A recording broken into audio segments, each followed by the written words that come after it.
Shalom, selamat pagi Bapak Ibu dikasihi Tuhan. Bertemu kembali kita dalam program Santapan Rohani pada saat pagi hari ini. Sebelum kita masuk dalam firman Tuhan, kita berdoa. Bapa di dalam sorga, pagi hari ini kami mengucap syukur sebab kasih setia dan pertolongan-Mu Tuhan menyertai dan memberkati kami. Kami akan mendengarkan firman-Mu. Tuhan, biarlah Kau buka pemikiran dan hati kami untuk menerima firman-Mu.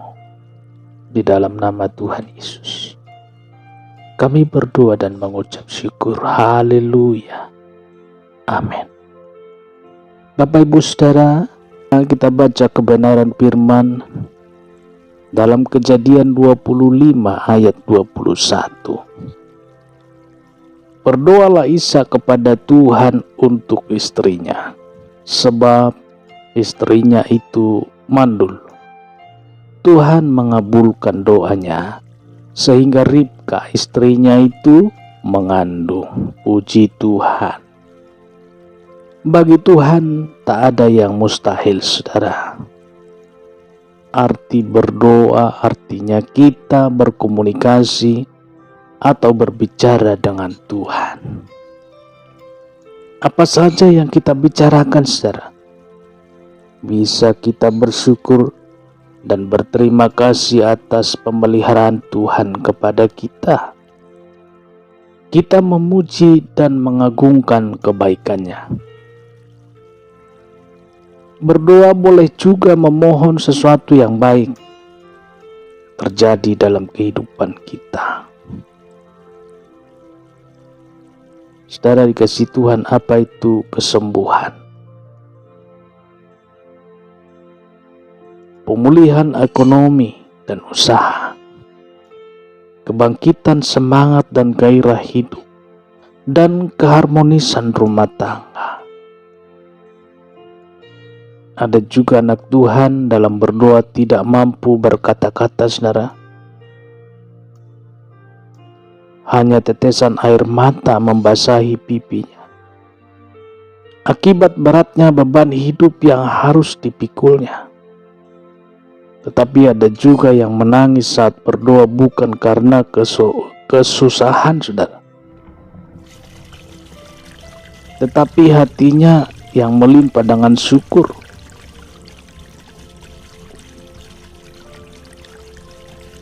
Bukan karena keadaannya baik dan bahagia, malah sebaliknya. Pedih dan perih harus dihadapinya. Tapi ia mensyukuri kondisi itu sebab ia bisa melihat Tuhan, bisa melihat lebih berserah, saudara. Ishak berdoa. Hati suami mana yang tidak resah ketika melihat istrinya mandul, saudara? Suami yang benar, yang sungguh mencintai istrinya, bisa menangkap getaran hati pasangan di saat yang demikian, saudara. Ada ketakutan dari seorang istri jika ia tidak bisa mengandung keturunan bagi suaminya. Ishak adalah suami teladan. Puji Tuhan. Alih-alih melirik wanita lain untuk dijadikan istri pengganti, sebaliknya ia menghampiri Tuhan, memohon belas kasihan Tuhan. Rupanya Ishak dan Ribka telah belajar kesalahan yang pernah dilakukan kedua orang tuanya ketika mengambil cara sendiri untuk bisa mendapatkan keturunan.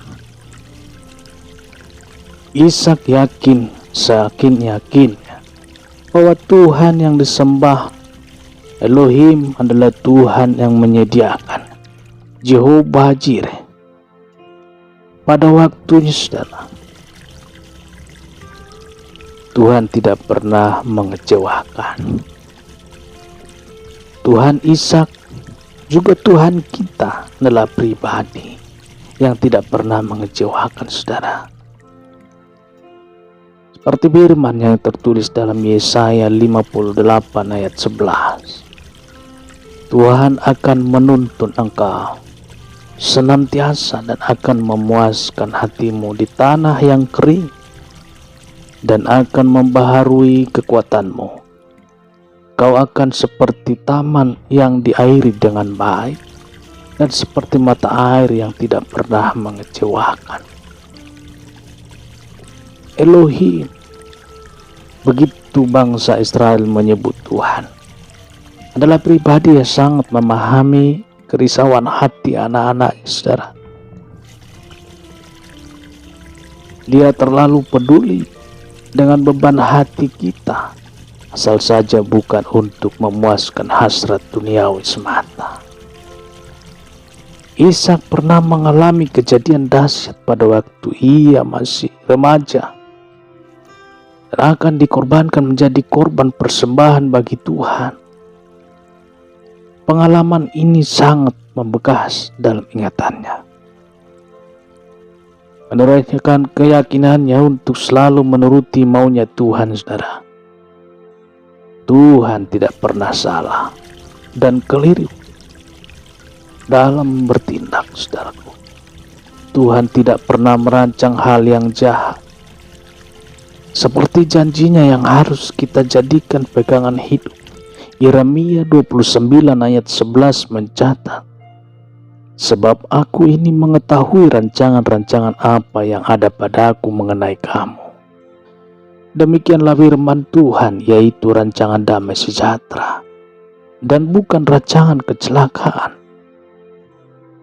untuk memberikan kepadamu hari depan yang penuh harapan.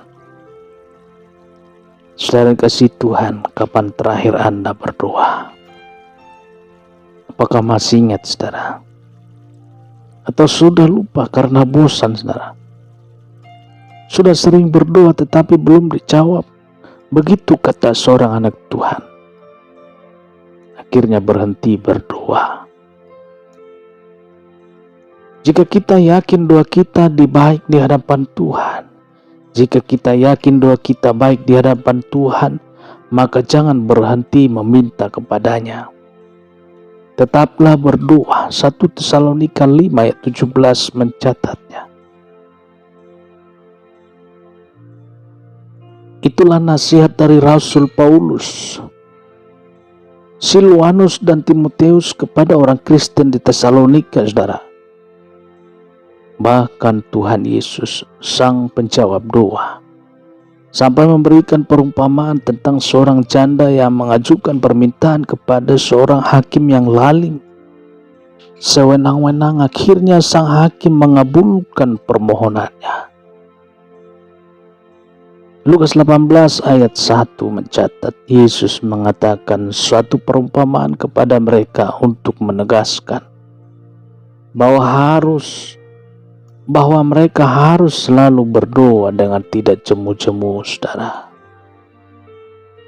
Nah, jika hakim yang tidak punya hati nurani yang baik saja mengabulkan, masakah Tuhan Yesus yang sangat mencintai orang-orang yang mengasihinya tidak menjawab doa kita, saudara? Oleh karena itu, mari bangkit dan mulai berdoa lagi, saudara. Murnikan doa kita supaya tidak untuk memuaskan hawa nafsu dunia, saudara. Mintalah berkat kepadanya supaya saudara kelak menjadi saluran berkatnya untuk sesama.